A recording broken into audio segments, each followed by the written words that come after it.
know this by now, but you please join at least the online tool. You can also join the full version if you want. So we have a record that you've been here, which is important for this organization to work. We do require masks, except you're actively speaking at the mic or in front here.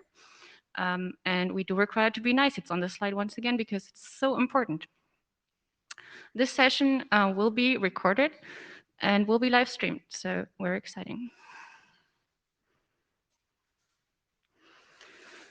What is this meeting about, right? This is a good opportunity for us, the IB, to tell you what we're doing, but it's also a great opportunity to get input from you on our work. So that's the main point here.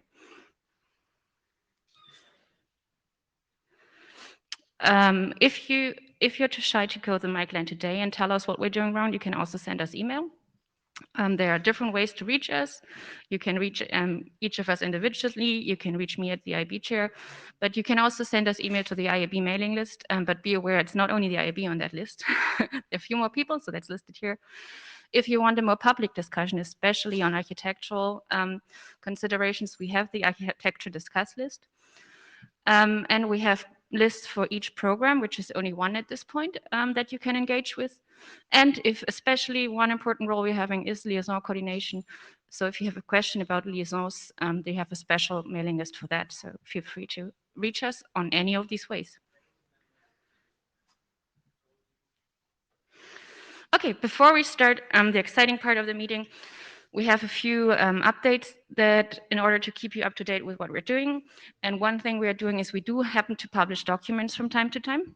And we published just 2 documents, which are both reports to recent workshops.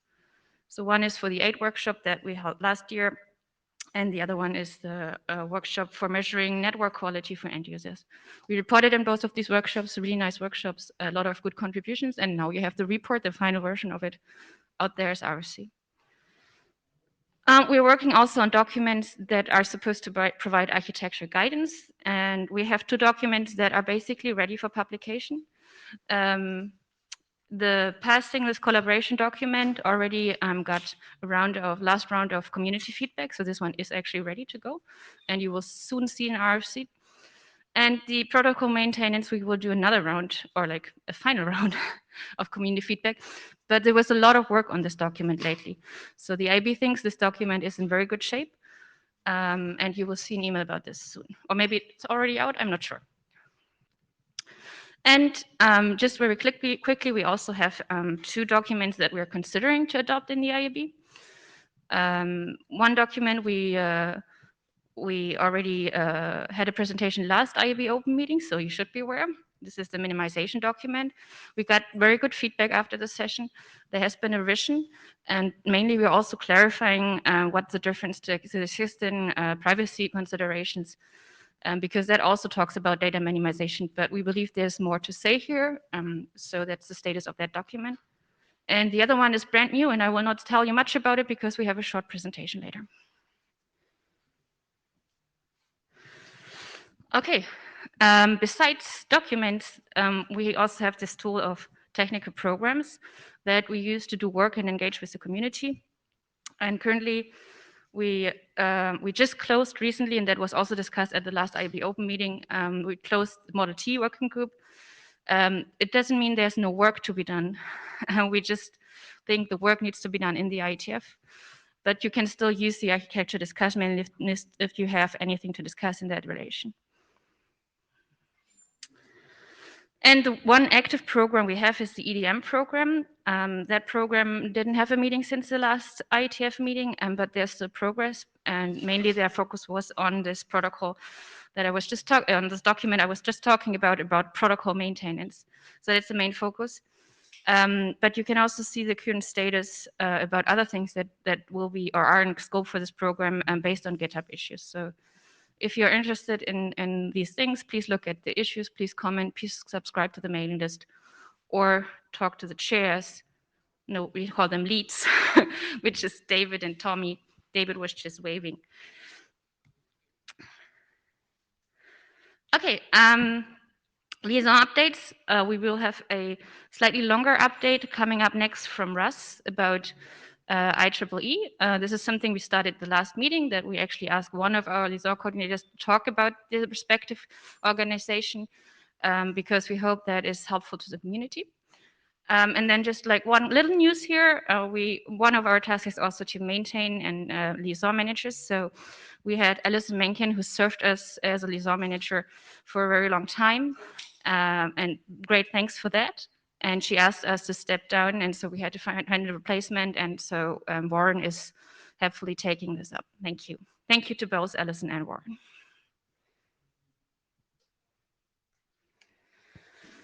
Okay, the other thing we're doing is workshops, and we actually have something coming up.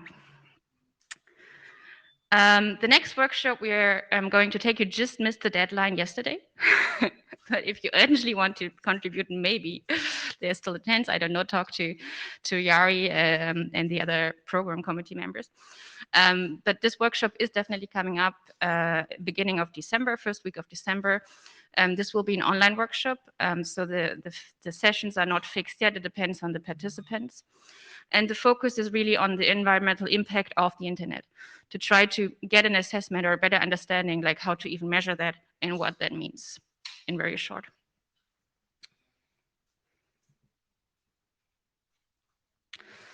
Okay, that was the quick update.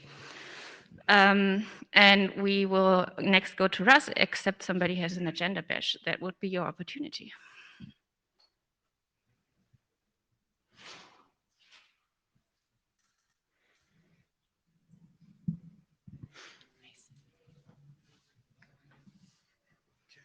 Got my slides. Oh, yeah, slides are.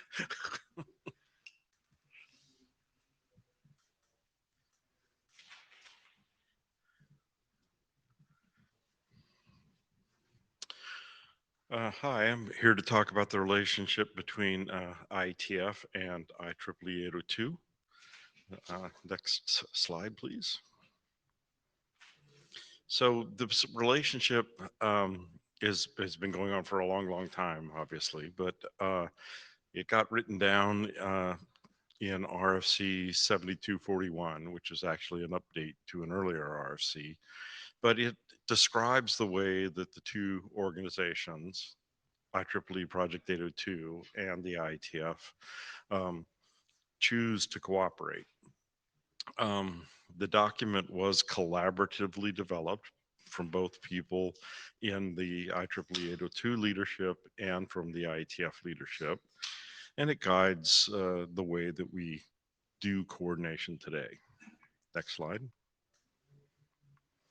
So each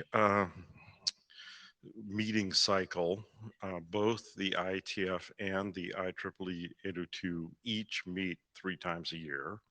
And so between each of the meetings, so roughly February, June, and October, we will have kind of a coordination call to find out what's going on with the other group. So 802 will present the things that they are considering beginning work on. These are called project approval requests in their terminology. And we will talk about the BOF sessions that are coming up, just basically to make sure that each of us is aware of what's going on in the other and not surprise each other. And then we have a list of things that are of mutual interest where we want to collaborate. So each time a working group is formed, or each time a project is begun on the 802 side, we ask the question, is this a thing where there's coordination needed? The further from the layer 2, layer 3 boundary you are, the less likely there'll be coordination. So if you're down at the physical layer, we're probably not going to be talking about this. If you're at the application layer, it's probably not going to be on the coordination list. But the closer you get to where the groups rub against each other, that's where we talk. It's also when new projects get started, they're shared on the new work mail list. And we basically solicit reviews on these calls as well. Hey, this topic's coming up. Make sure that you take a look at that charter. This document's become stable, and we think you have an interest in it. please review. Um, and historically, much of the collaboration has actually fallen on individuals who participate in both groups. I don't think that's unnatural. Um, and I think it's actually very valuable. And right now we have a couple groups that straddle that line, like the DetNet group has some dependencies on the time sensitive networking work that is going on in 802. And there are people who are participating in both groups and making sure that the information about what one is doing is flowing to the other. Next slide, please. So the liaison managers, we have several. I provide the liaison management from the IETF to the IEEE Standards Association.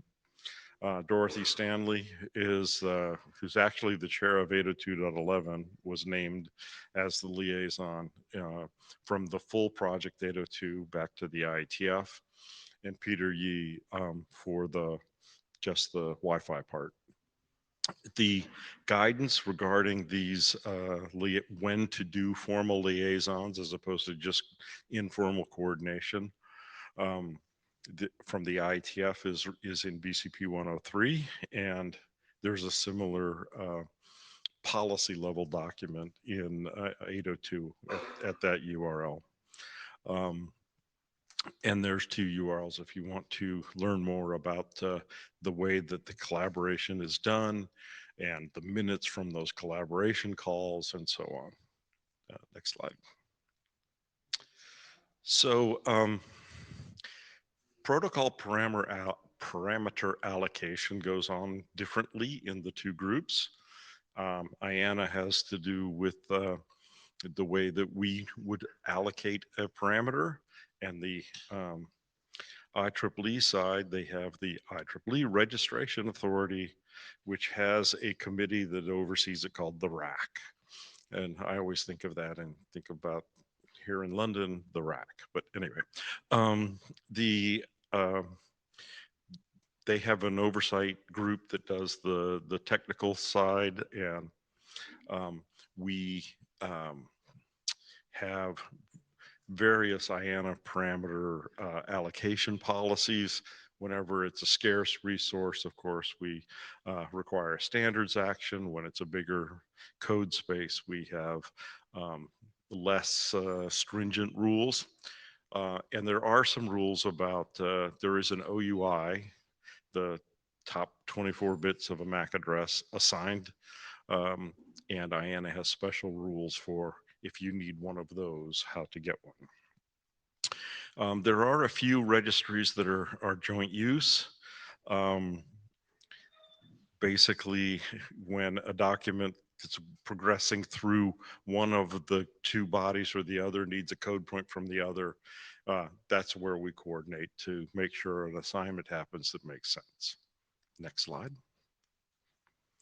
So in summary, the two groups have a great working relationship.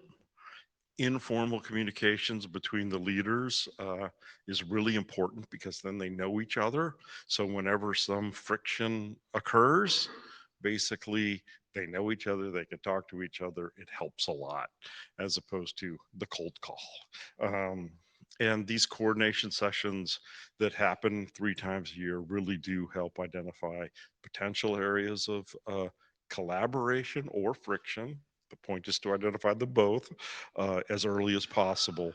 And when we do identify a place where there is friction, we have held face-to-face meetings, either a breakfast session at an IETF or a session at the an 802 meeting.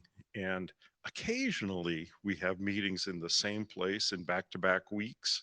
And when that happens, we make sure the leadership gets to spend a little bit of time together. So again, that they know each other. Juan Carlos, go ahead. Yes. Hi, Russ. Sorry, I was trying to get on the queue, but my Yeah, you should, but now you're talking already. my 802.11 connection was failing. Just want to make a comment about an example of one of those coordinations, because we've been talking through this week with RAC, with Roger and Glenn, about a specific point of coordination regarding the IEEE 802 numbering. Okay. And we will have some discussions at the INT area this week. So for people that are interested in seeing a real life example of one of these coordinations, we will lively discuss exactly how to best coordinate this IANA registry with the IEEE 802 registry, and some incoherences that we are finding out, and some opportunities to make it work better. Okay. So if anyone is interested in Yeah. ether types, and Another topic where there's been a lot of collaboration of late is on Yang modules. correct. Making sure that when 802 develops one, that the Yang doctors review it and so on. So it's, I'm glad it's working. Barry, you're in queue. Yeah, this is Barry Leba. But just to give people an idea of how mature this is and how long it's been going on, how long have the coordination meetings been happening? There's been 30 some of them. That's all I can remember. So at roughly, Quite some years. yeah, exactly. I did close the queue because we don't have a lot of time, but we take you, Phil. Okay. Yeah. Yeah, well, coordination's good, but I remember the first Wi-Fi security holes being identified, and then it was like 5 years before those was fixed, and then another 15 years before they were really fixed. And I'm still trying to connect up to manage my Wi-Fi devices in the house.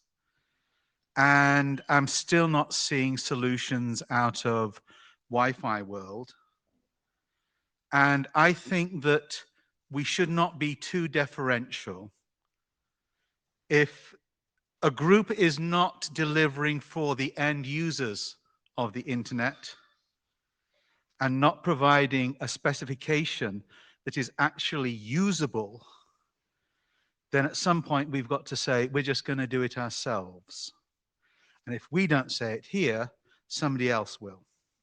So there are some examples where we have done that after coordination. Like Warren had the captive portal group, which was intended to solve a small piece of that problem. And certainly I think we have other examples, but I would discourage just grabbing a space without talking, so that you know you're grabbing a particular piece of the problem. When we surprise each other is when things get most ugly. Yeah, Thank thank you. That's a very good last sentence. If you have more questions about IEEE, talk to Russ, or if you have questions about liaisons, talk to us, the IB. And we're rushing to Wes, giving us a report about one of our latest workshops. Yep. So we just held a workshop. This will be really short because you should go watch the YouTube videos rather than listen to me try and summarize it. But we had a workshop on managing encrypted networks. I think it went off fantastically. It was sort of 3 days long.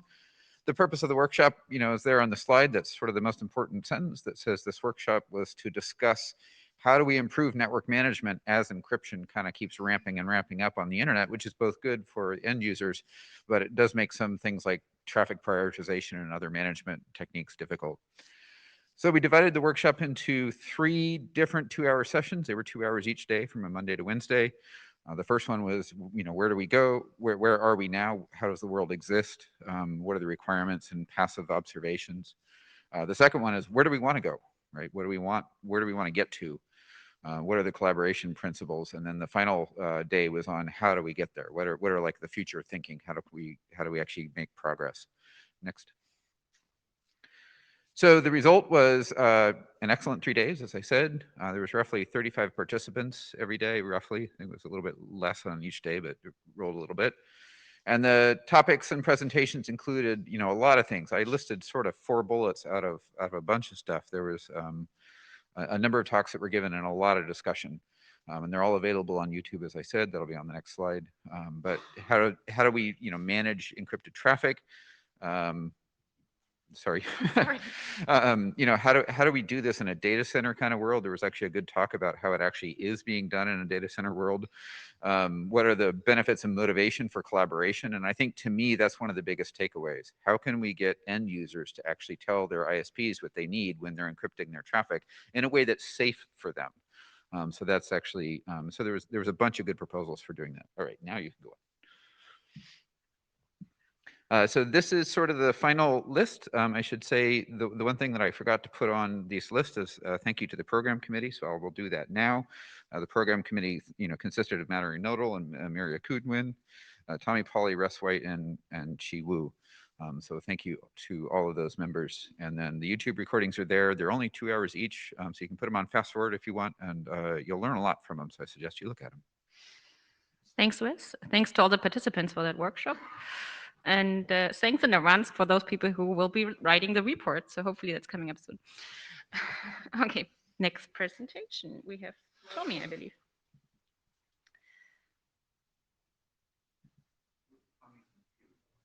Yeah, and somehow this is not working.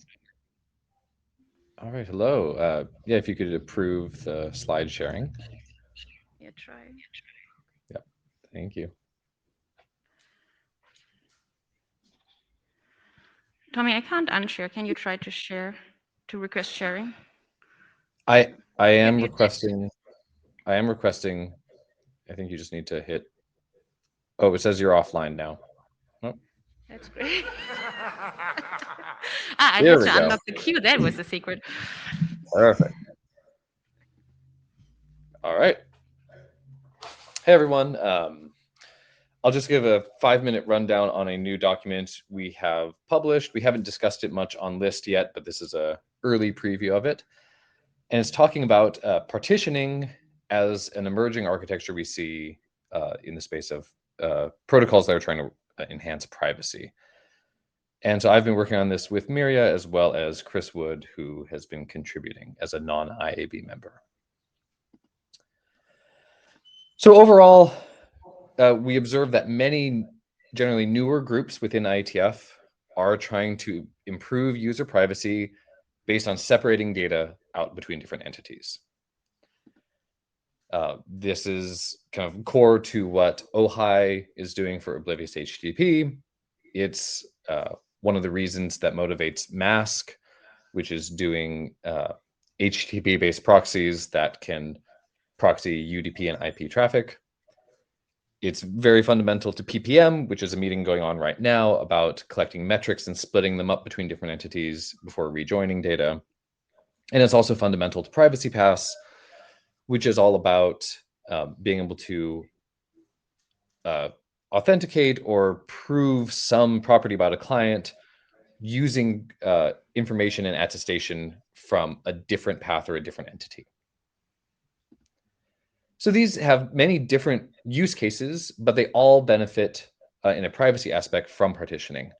So this can be about separating out client IP addresses from the user data. It can be separating user authorization from actual content access, like in Privacy Pass, or it can be separating the client identities from metrics. So partitioning for privacy is an emerging architecture pattern that we see. So we think it's something that we should comment on and help explain, because collectively as an IETF community, we need to work on ways to discuss, analyze, and evaluate these protocols and what they have in common, because we don't think this is a pattern that's going to go away, but it's something that we don't have a lot of language for already. So you can read the document. As a high level, it's talking about privacy contexts as the things that are partitioned, where a context is a group of entities that share a common view of data and metadata. And so within a context, the data and identifiers are all correlatable and all shared. And so in order to partition data, you need to split contexts, and that happens either through encryption or through literally just having separate connections over space or time. And those two building blocks are what go into making all of those different protocols that we mentioned before. So for example, in Oblivious HTTP, you end up with various different contexts of who can see what based on different encryption boundaries. This is just one of the examples we go through in the document. And so out of this, we think there are a lot of interesting observations we can make that, first, partitioning is just a tool. It's a building block that we see. It's not a panacea. It doesn't mean that you're private by default. There's a lot of reliance on non-collusion, and you have to make sure that you're selecting the boundaries of what is in your context and who is in your context very carefully to have a good effect. We talk a bit about the impacts on manageability of data. We mentioned that it's important to think about performance, and also the fact that there are still attacks that you can do by looking at traffic analysis and other patterns to understand what data is going on. So this is only part of the puzzle. So in conclusion, please read the document, provide input. This is early, but we think it's going to be an important contribution to future work in the IETF. Thank you. And if there are any questions right now, happy to hear them. Yeah, thanks, Tommy. I'll wait 2 seconds to see if anybody wants to jump in onto the mic. We have one.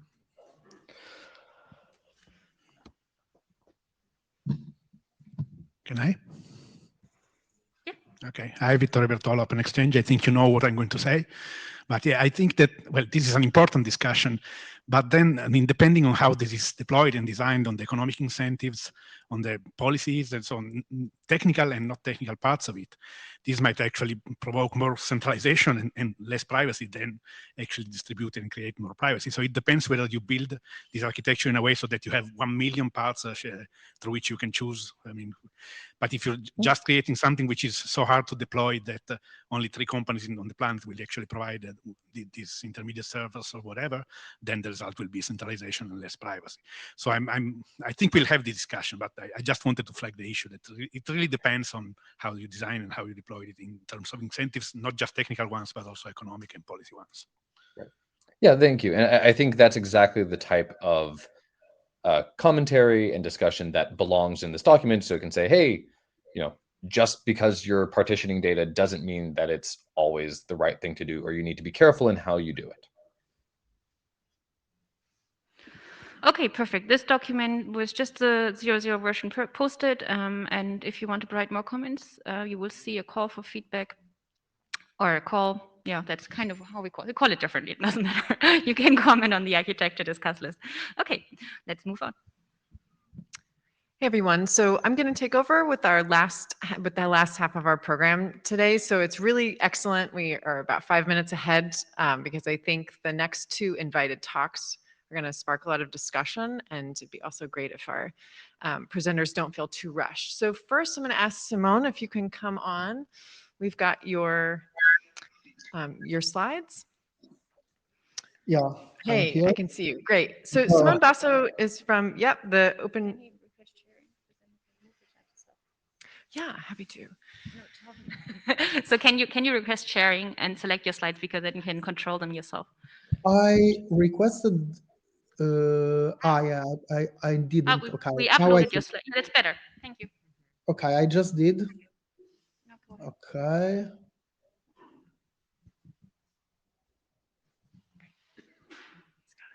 So I don't see any change in the UI though. I do a Can select. you just? You can re-request, or we can progress them for you. Okay, let's see. I will re-request. That's it. Okay. Now something happened that actually is yeah. Now I see my own presentation. That's cool. Okay. So let's start. Thanks for inviting me here. I'm Simone. I work at Uni. Here, what I'm going to provide you is a bird view of this report that we wrote about a surge in censorship in Iran during the first weeks of the Mahsa Amini protests. So let's see. Okay, I can also progress slides. Fantastic. Okay, I want first to tell you what we are. So we are a free software project. Uni is a free software project. We started in 2012. And what we do basically is to provide people with tools that they can install on their phones or on their desktops, or command line tools with which they can run tasks from the edges, from their own tools, from their own computers, to measure censorship. And then those data is submitted to us and we publish it. And since 2012, we covered more than 200 countries and published more than 1 billion measurements. And yeah, the way in which many users interacts with the tool is that it's a mobile app or a desktop app where you can choose categories of tasks to run. So for example, in this presentation, I'm going to show you results from the websites kind of task where there is a set of URLs that we choose and that we basically we check for when the test is running, but we also test instant messaging apps by checking services that are relevant to them. So those are the two most important group of tests that we are going to discuss. Then like what happens is that users runs the Uniprobe tool and then submit measurements to our backend, which is the gray thing in there. And then eventually we have an API to access the measurements, and there is a website called UniExplorer which allows to see individual measurements or to group measurements together, produce charts, etc. And that creates value for researchers, including us, and users that want to explore all of that.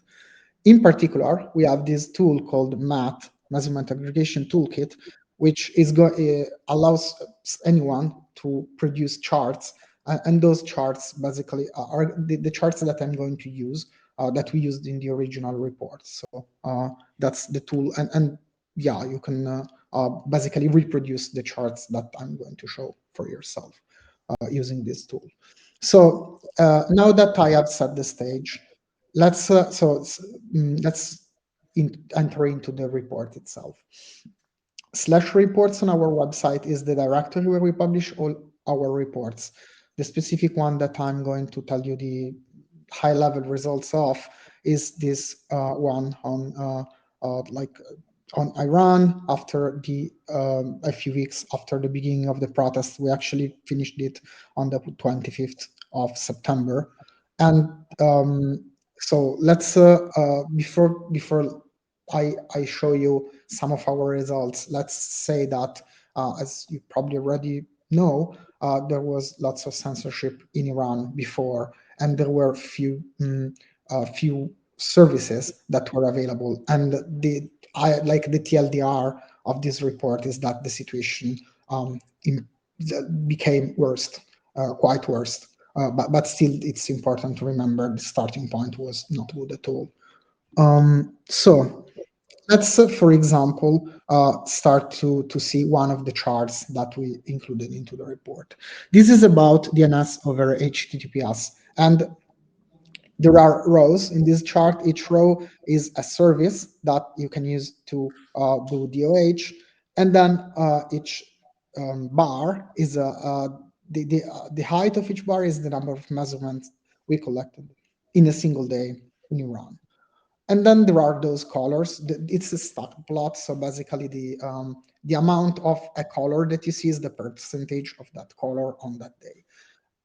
Okay, green is obvious, so nothing to say here. Then we have these two colors that are red and yellow. And red is confirmed. What this means is that there are signatures we and other people doing research on this field has collected over time that you can find, for example, in HTTP bodies or in the DNS replies that are a clear indication of censorship. And when we see those signatures, the measurement is flagged as confirmed. Now, in the case of Iran, where Iran has many private IP addresses inside the country, and there are a few of those bogons that are well known to be associated with censoring.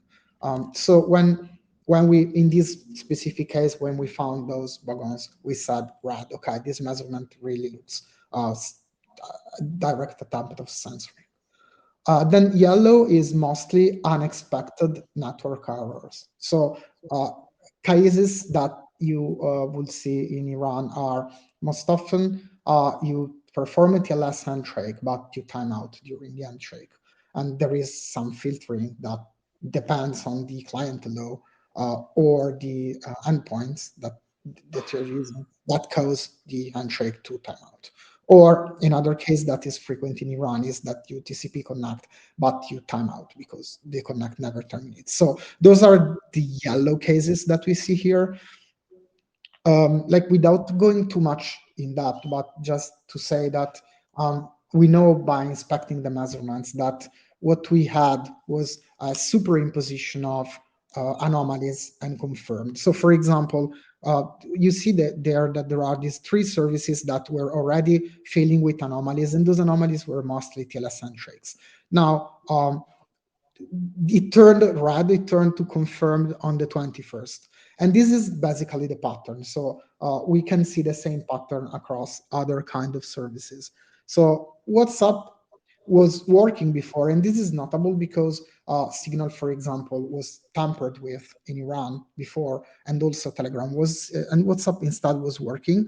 And here we have a bunch of services that are relevant to WhatsApp, and they, on the 21st again, turned yellow, starting having anomalies. The same happened for Instagram, which was one of the few social networks that was still working in the country. And again, on the 21st, those many services that are useful to Instagram, they became basically anomalies. So mostly TLS handshake timing out. So about stores, the stores, like for both Apple and Google's Play Store, what happened is that it started not working a few days later. And what happened is that the censorship was mainly targeting the services that are useful to install applications, but the rest was working. So for example, here for the App Store, after a certain hour of the 20-second, all tests start failing and providing these confirmed results. And the same happened for the Play Store, where play.googleapps.com seems to be very important for installing new applications. And yeah, the rest was mostly working, but yeah, this prevented people from installing applications. And finally, LinkedIn, similar story, but shifted a little bit in time. After a certain moment in time, it started not working. So to summarize, on top of an already big censorship condition, people from Iran started not being able to use DNS over HTTPS, which reduced their opportunities to get good IP addresses. And then the instant messaging tool that was working started having issues. And then social networks such as LinkedIn and Instagram were not working anymore. And stores from which you can install tools like Siphon or Lantern or Tor to circumvent circumvention, they were not working anymore. So basically, yeah, this is what we observed at the beginning of the protests. Thank you. Thanks a lot, Simona. So we're going to wait until the end of our invited talks are finished for questions. And so we'll go ahead and invite Masa up. So Masa works at the Article 19, which is, just for disclosure purposes, I used to work there as well. She's also a senior researcher in the MENA region at the University of Oxford as a PhD candidate. So we're really excited to have her come up to talk more about what activists are seeing on the ground as folks are actually dealing with these shutdowns. And we also have her slides. So we're going to we've given you a little bit of a more technical view of what the shutdowns are looking like. And this is just more of the real human side of things as well. And so I'll, let Masa go ahead.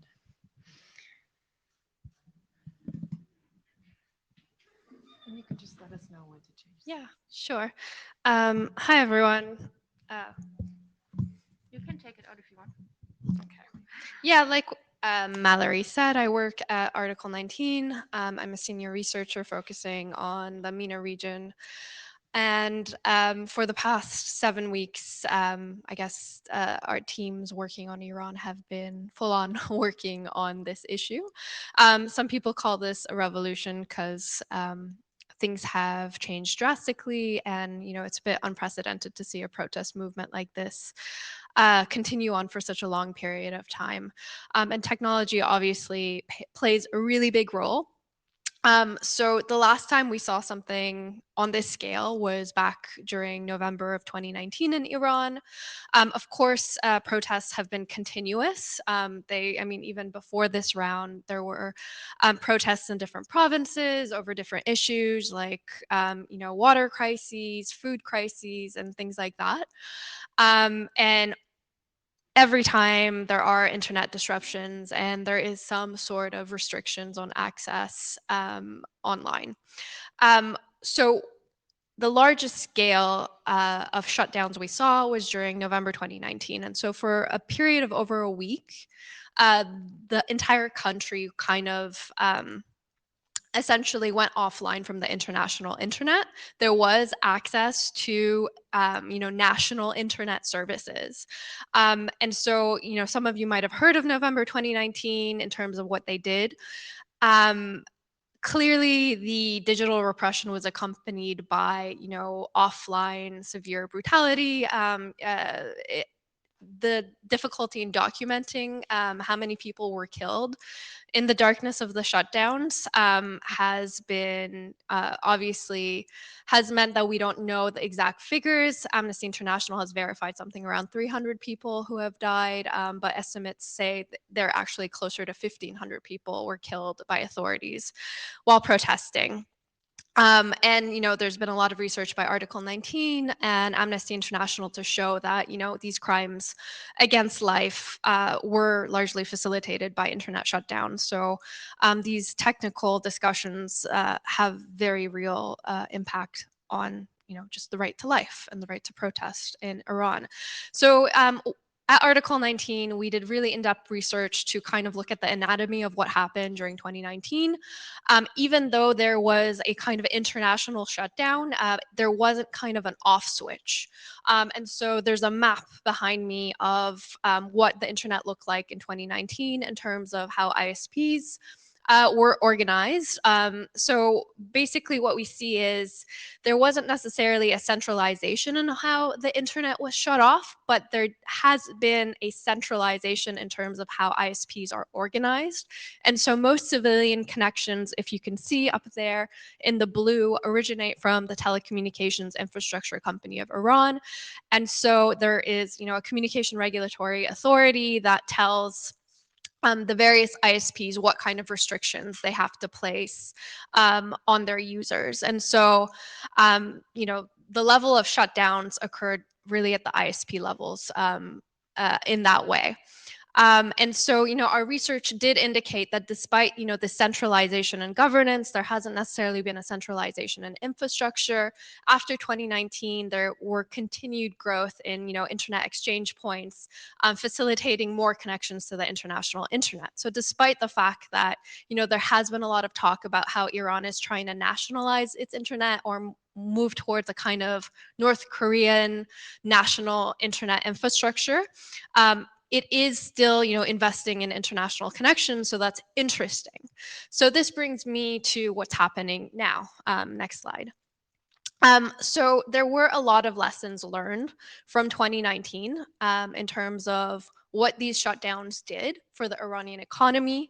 Clearly, there were billions of dollars lost to the Iranian economy in 2019 when there was a week-long shutdown from the international internet. And so, like every kind of protest crisis that has occurred in this country, there has been a period of very deep thought and development by authorities in terms of lessons learned.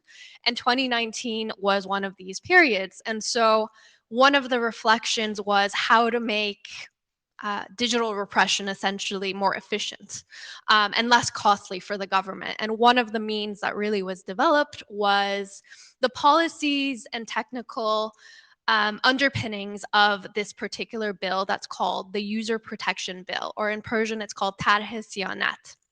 And of course, the user protection bill is not necessarily to protect Iranian users. It's more to protect Iranian authorities and really leave Iranian users vulnerable. And so there are a number of different, draconian articles within this bill. This bill is so unpopular that even really conservative hardline elements in Iran, like Iran's, student Basij forces, have protested this bill. And, student Basij are some of the most hardline authoritarian groups in Iran. And so there's deep unpopularity about the bill because it's going to severely hurt the economy.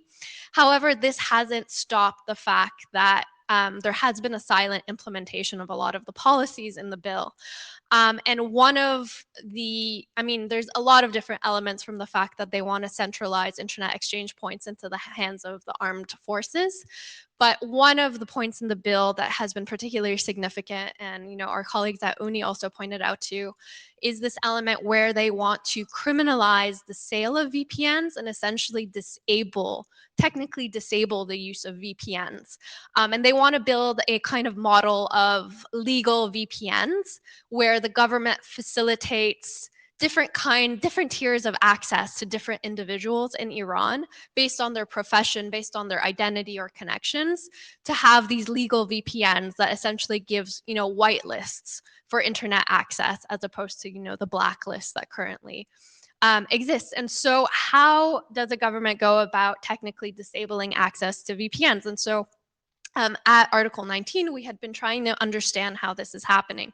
And so as far back as October 2021, we started seeing evidence of, very sophisticated development of this kind of technology. So during October 2021, there wasn't necessarily any protests in Iran. There wasn't necessarily any events.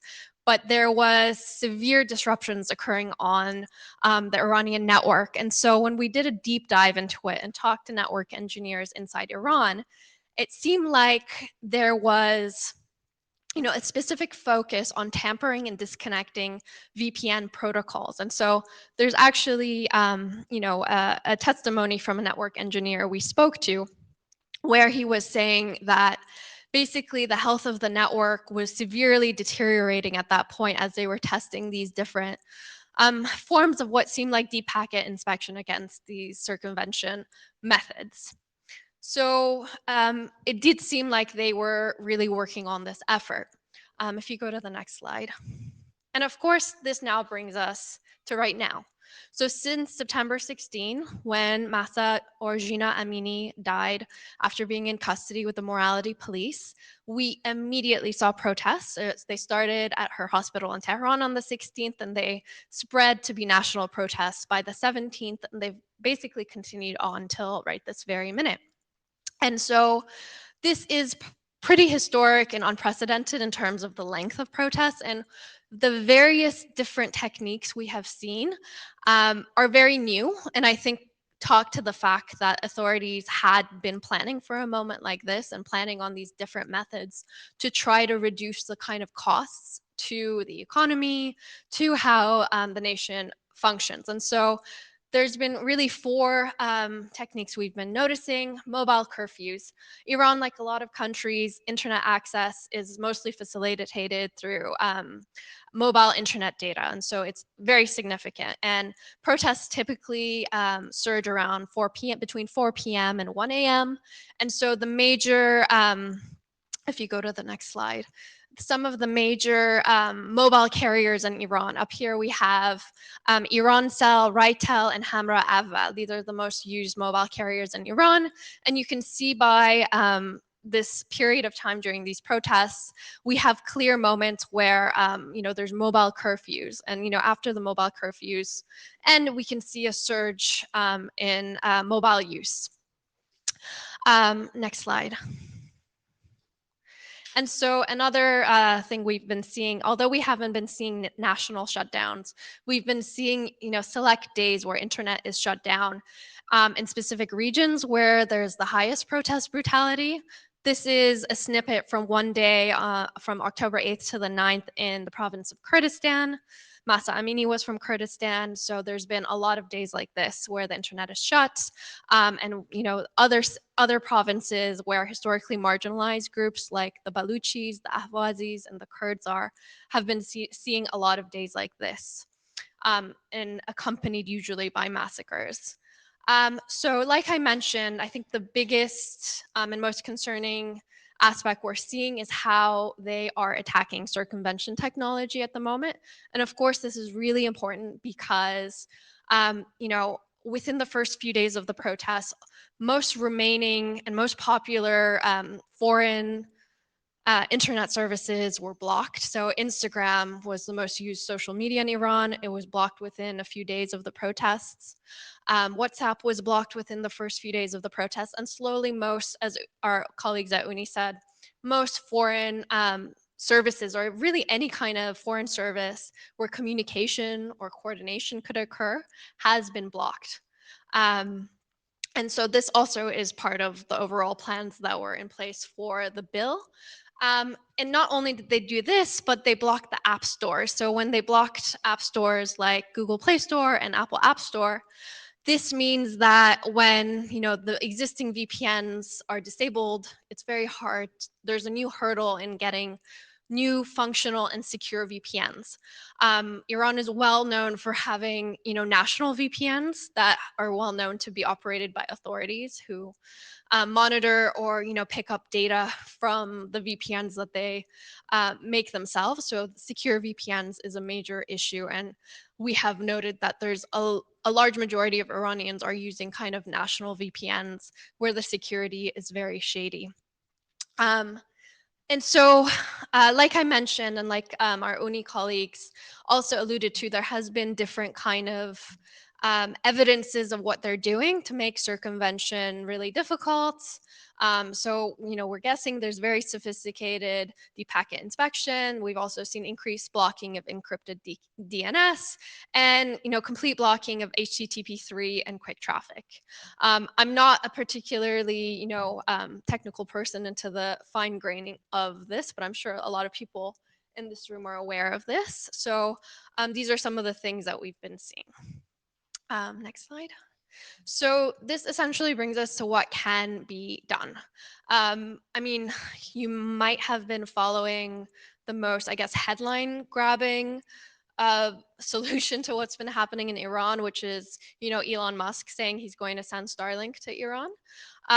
This, seems like, a perfect solution, I guess, an ideal, but it is a little bit unclear how the security and safety of that would work in terms of how uplink connections for satellite internet would be detected and would lead to severe offline repression of anyone with Starlink in Iran. What I do think the focus should be is on circumvention technology. So how do we develop tools to address what Iran is doing? There's been, Mallory was noting, she was reading a report about how there's been, imports of this kind of technology from China to really advance what they're doing to attack circumvention tools. And so how should we be helping Iranians kind of join this battle against very sophisticated attacks, sophisticated anti-censorship attacks? And so there's, I think, a lot of different things that can be done.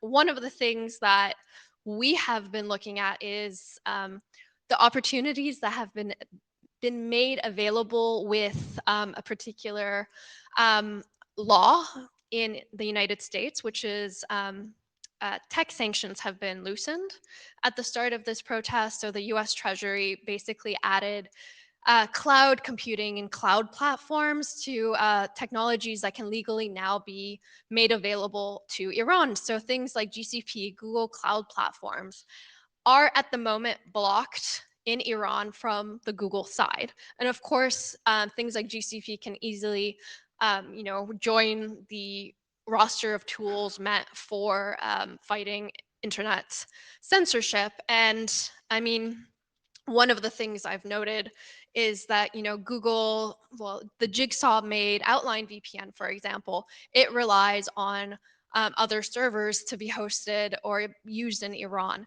And so this Google VPN itself cannot even rely on GCP infrastructure, has to rely on DigitalOcean infrastructure, which consequently also was legally, because of the change in regulation, it could legally be available in Iran. Technically, GCP can be now legally made available in Iran, but Google has been slow to make this change. So that's one of the things we have been focused on in terms of ensuring that things like Google and Amazon and Microsoft can, adjust to these new regulations and help in this fight. Of course, all of these cloud providers could have facilitated circumvention tech through domain fronting. Some of you might know in 2018, domain fronting was closed down. There's a wide array of reasons, I guess, for why this was closed down. But at the time, there was a push to work with these companies so that they would basically stop complying with the sanctions that blocked their services in Iran. And make domain fronting functional. Most famously, Signal used the Google App Engine for its circumvention strategy. But of course, that was disbanded when domain fronting was disabled by all three companies. And so these are some of the recommendations that we have. I'm sure a group full of engineers and technologists would have more recommendations. And I hope all your expertise can help join this battle for internet freedom in Iran. Thank you. Thank you, Masa.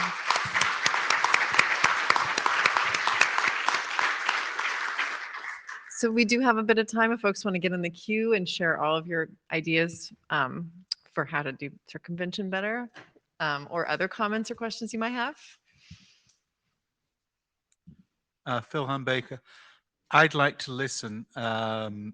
I want to know all your requirements in depth, as much information as possible. I think in terms of the standards process, we have to think in terms of two buckets, in that anything we do is going to be subject to counter circumvention. And, there was the old thing of one war, one rifle. And so as soon as we had Tor and the original democracy protests after the stolen election in Iran, they basically worked out how to get through Tor. And then we saw the attacks on DigiNotar and my company at the time, Komodo, that came out of that. I think that we need to think of two separate tracks. One, developing cryptographic security technologies, and the second of which is steganographic technologies. In that you're not going to be able to standardize the anti-circumvention technology. That's going to have to be something that's agile and keeps changing and responding to the adversary. However, the cryptographic technology, there we can provide you with some building blocks that should help go through then the steganography can operate on. And Quick's one start on that. I've got a slightly more hard-boiled traffic analysis resistant approach. We can maybe go further, but that might be how we can kind of do a standards component that is reusable, but there's always going to have to be some tactical development on the steganographic front.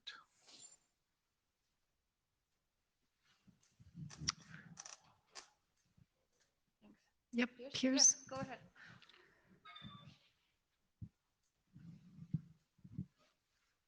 Hi, I think it was just mentioned, Tor wasn't explicitly mentioned in these slides here, but it seems traditionally being a place where Tor is used, and it's still used like right now. I mean, if you look on the Tor website, there's a sort of a fair number of users who are still using it. There are certain kind of connection techniques, transports that have been blocked, but not all of them have, like Snowflake and OBS v4 and all that are possible. But as you say, it's like a continual battle. So anyway, yeah. Go ahead, Lars. Lars Eggert, so first of all, two great talks. Thank you for inviting them and thank you for coming and talking to us. so Philip said some interesting things, and I think sort of there is a role for the IETF here, but it's or the IRTF here, but it's not necessarily like standardizing anything, right? But there are people that are sort of looking at machine generating circumvention techniques. I think we might have even given an applied networking research prize a while ago, right? So those things, but basically try to learn about weaknesses in this in the inspection and blocking technologies by creatively using our protocols and you know, basically playing with the headers, playing with the packet traces, to confuse those boxes, right? And it's an arms race, so the standard doesn't make sense. But a forum for discussing this, like bringing people together to build these evasion techniques with the people that understand the protocols very deeply, might be an interesting experiment. That's right. I think we're kind of riffing off each other, which is great, because I got in the queue to talk a little bit about what I've seen, also to point people to a draft that is in the privacy research group on censorship techniques. So that was also noted over the course of its development, maybe 7 years, that it changes all the time. But it's useful to write it down. It's useful to talk about it. I think that we do have examples of work that IETF does on maybe standardizing frameworks within which people work. I don't know a lot about Yang, but I get the idea that that's kind of what it's about. And I would say that the work that the community has done, sort of the civil society community, the folks that are really trying to keep the internet on for everybody all over the world, they're definitely two strong camps. There are those that measure the censorship, like Uni and Simona and others. And then there are the folks that are building tools or tool bridges or things like that to actually respond to exactly the thing that you've all identified, which is that it's a moving target. And what some of those things are called, it's a general bucket. It doesn't necessarily mean any one specific tool. It's pluggable transports, where you have things like, you know, Tor maybe doesn't work, but something like Snowflake is sitting on top of Tor to help people get on it better. And then once you're on the network, then it's harder to be, it's harder for your traffic to be seen and things like that. So that work happens.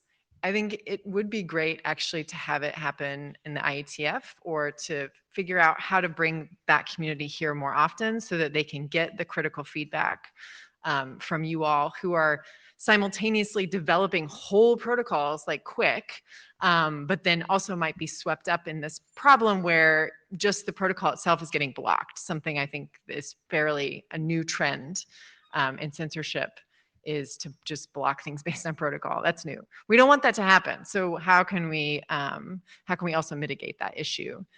So yeah, anyway, thanks so much, Masa, for coming. Thanks everyone for your feedback and attendance. And I think we're closing out the IAB meeting for this session. Thanks.